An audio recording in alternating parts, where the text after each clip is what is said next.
Cold ড্রিঙ্কসের নামে অনেক ড্রিঙ্কসের মধ্যে হারাম মিশ্রিত আছে, সিগারেটের কাগজের মধ্যে শূকরের চর্বি মিশ্রিত আছে, যত ব্র্যান্ডেড সাবান যেগুলা ব্যবহার করেন এগুলো তো নিশ্চিত হারাম।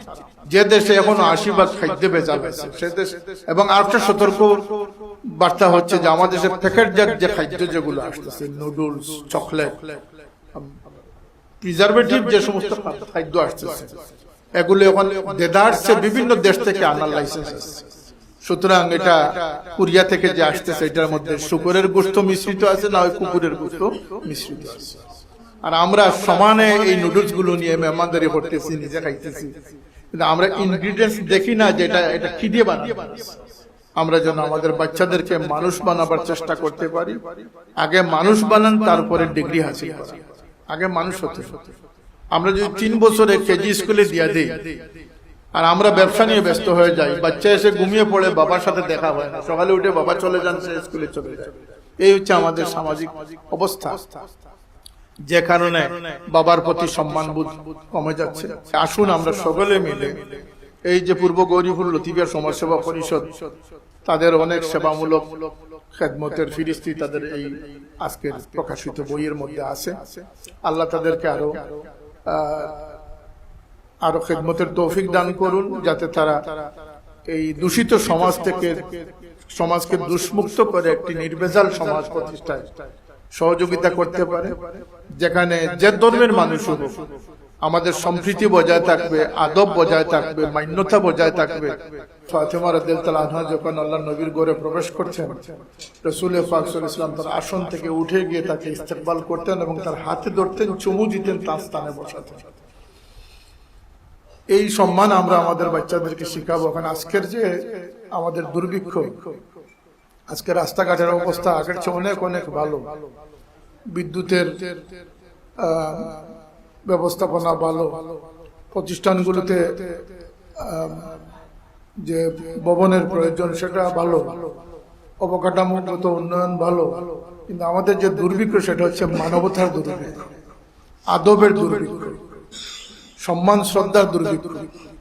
আজকের ছাত্ররা জানে না, যুবকরা জানে না, শিশুরা জানে না যে আল্লাহ নবী সাল্লাল্লাহু আলাইহি ওয়াসাল্লাম সম্মানের ক্ষেত্রে কত গুরুত্ব আরোপ করেছেন। আল্লাহ নবীর নির্দেশ হচ্ছে তোমরা হামিলে কোরআন যারা আছেন, কোরআনের দ্বারক বাহক যারা আছেন, তাদেরকে যদি কেউ সম্মান করে সে আল্লাহকে সম্মান করে। একজন সাদা দাড়িওয়ালা মুমিনকে যে সম্মান করলো সে আল্লাহকে সম্মান করে। এই সম্মানকে আমাদের সমাজে রাখতে হবে। আমার বাবা সব সময় বলতেন যে বড়কে সম্মান করিও, ছোটকে দয়া করি। যেমন আল্লাহর নবীর হাদিস রয়েছে, মাল্লাম ইয়ারহাম সগীরানা ওয়ালাম ইয়াকির কবীরানা ফালাইসা মিন্না। যে বড়কে সম্মান করে না, ছোটকে স্নেহ করে না, সে আমার দলভুক্ত লোক নয়। আল্লাহর নবীর উম্মতের পরিচয় বহন করলে এই সম্মানবোধটা আমাদের মধ্যে থাকবে। যারা আজকে সম্মাননা পাচ্ছেন তাদের কিন্তু একদিনের ফসল নয়, তাদের জীবনের থিলে থিলে গড়ে উঠে একটা কর্মের স্বীকৃতি তারা পাচ্ছেন। আমাদের সকলকে মনে করতে হবে, মনে রাখতে হবে যে এই সম্মান আমাদের প্রকৃত সম্মান নয়। আখিরাতে আমাদের জন্য সম্মানের আসনও থাকবে, জিল্লতির আসন আছে। ফামান যুহজিহা আনিন নারি ওয়া উদখিলাল জান্নাতা ফাকাদ ফাজ। যারা নিজেকে দুজকের আগুন থেকে রক্ষা করে জান্নাতের বাসিন্দা হবে, তারা এই চূড়ান্ত সাফল্য লাভ করবে। এই কথাগুলো আমাদের মনে থাকতে হবে। আমরা যেন, আমার বাবা বলতেন যে গাছে ফল ধরে সে গাছ নিচের দিকে ঝুঁকে যায়। প্রকৃত সম্মানী মানুষ সেই যে সম্মান পাওয়ার পরে নিজেকে আরো ছোট ভাবে। সাইয়েদনা উসমান রাদিয়াল্লাহু আনহু, যাকে আল্লাহর নবী 22 মর্তবা বেহেশতের সুসংবাদ দিয়েছেন, কিন্তু তিনি যখন কবরস্থানের পাশ দিয়ে যেতেন তার দুধ চুকবে, তখন তিনি কিন্তু আমিরুল মুমিনিন, অর্ধ পৃথিবীর বাদশা ছিলেন, কিন্তু তিনি তার কান্না আটকাতে পারতেন না। তিনি বলতেন যে এই কবর কারোর জন্য জান্নাতের বাগান হবে, কারোর জন্য দুজকের গাড়া হবে। আমি জানি না আমার কি ফয়সালা রয়েছে সামনে। যারা আদব শিখাবে তারা নিজেরাই যখন বেআদব হয়ে গেছে তখন আদব শিখাবে কে? আজকের দিনে যারা তালিম তরবিয়ত দিবেন তারাই আজকের দিনে সমস্ত দুর্নীতির মূল হয়ে যাচ্ছেন। যারা কোরআনের প্রতি আদব জন্মাবেন তারা যদি আজকের দিনে কোরআনকে নিয়ে তামসা করে তাহলে মানুষ আদব শিখবে কোথা থেকে? এই যে কিছু বক্তার বক্তব্য থেকে, কিছু মানুষের বলতে হবে পদস্খলন থেকে সমাজ শুধু যে ঘৃণা পোষণ করতেছে, ঘৃণা পোষণ করলেই কিন্তু বিষয়টা শেষ হচ্ছে না। এটি আমাদের নতুন যারা জেগে উঠতেছে, যারা নতুন প্রজন্ম বলে, তাদের কাছে কিন্তু এই বেয়াদবির একটা রেশ থেকে যাচ্ছে। তারা ভবিষ্যতে এই আদব থেকে সরে যাবে। এই জন্য এটা আমাদের ক্যান্সার বেমারের চেয়ে আরো বেশি সংক্রমিত এবং এটা আরো বেশি দীর্ঘস্থায়ী আমাদের জন্য ক্ষতিকর বিষয়। সেই বিষয়ে আমরা যেন উদ্যোগী হতে পারি। অনেক প্রবীণ যারা আজকে এক মাস্টার সাহেব বলতেছেন, তার স্যার কবি কালাম আজাদ সাহেব বলতেছেন আর 1 বছর বয়স।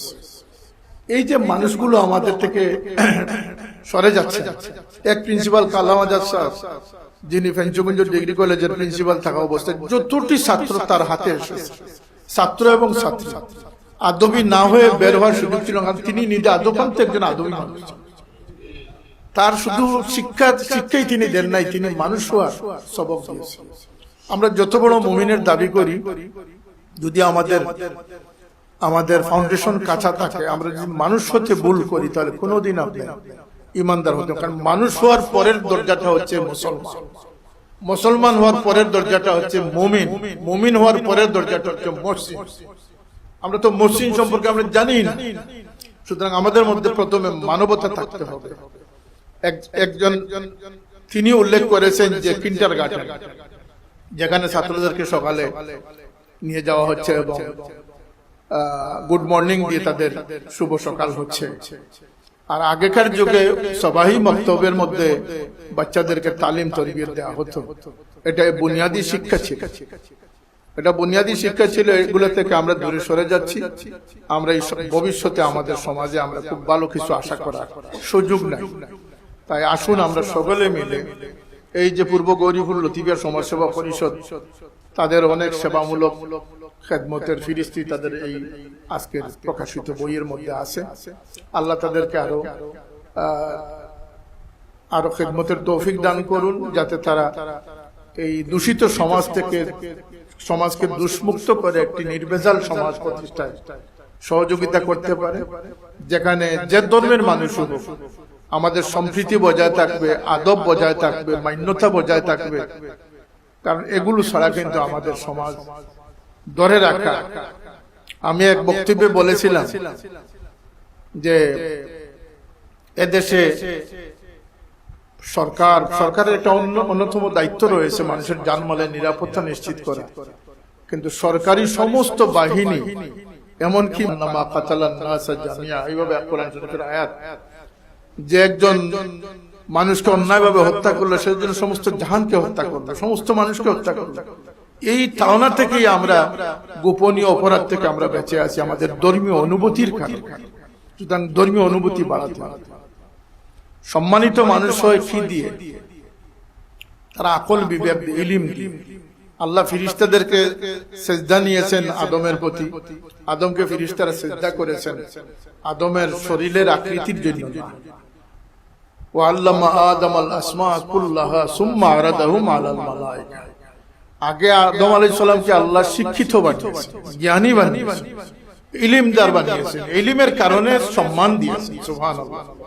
আমরা এইভাবে আমাদের জ্ঞান, আকল, বিবেক, বুদ্ধি, অনেকের একাডেমিক সার্টিফিকেট না থাকতে পারে, কিন্তু আপনার যদি চিন্তা চেতনা উন্নত হয়, বুদ্ধি বিবেক যদি জাগ্রত থাকে, আপনার সার্টিফিকেট ছাড়াও একজন শিক্ষিত মানুষ।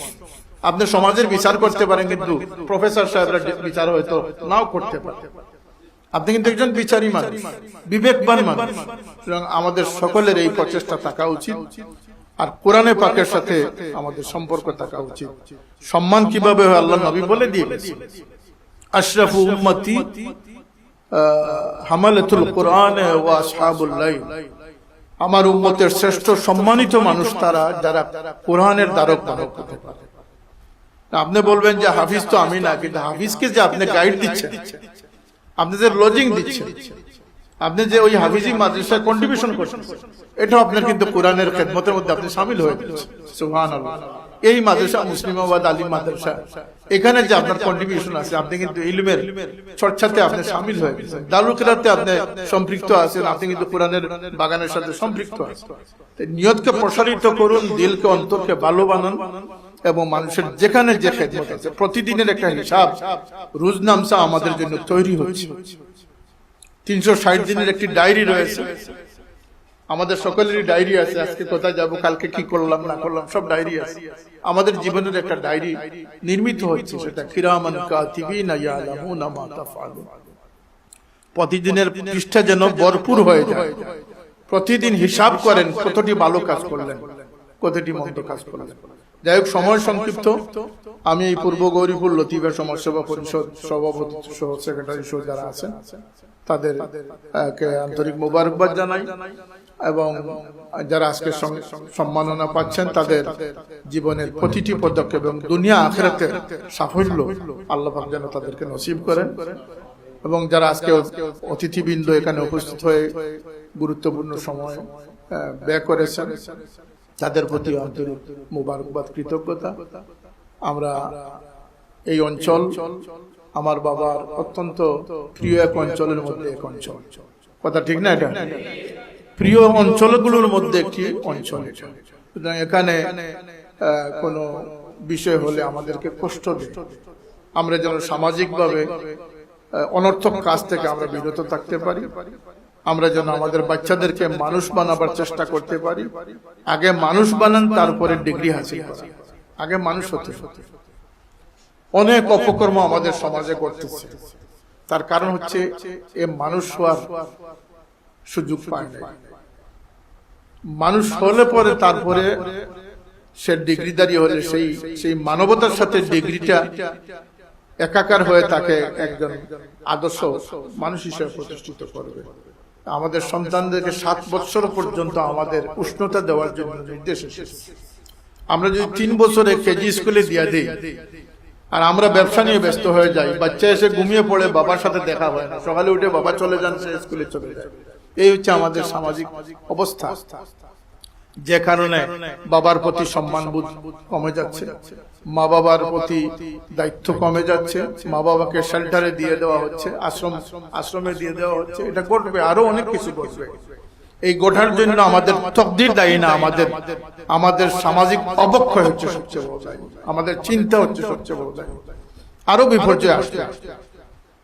এখনকার সময় একজন মুরব্বী দাড়িওয়ালা লোক বাজারে তার মান সম্মান নিয়ে ফিরে আসার চিন্তা অনেকাংশে কমে গেছে।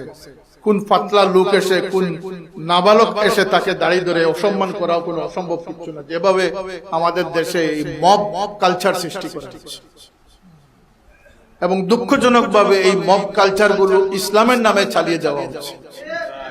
অনেক অপকর্মকে ইসলামের ব্যানার দিয়ে লেবেল পাল্টিয়ে হালাল করার চেষ্টা করা হচ্ছে।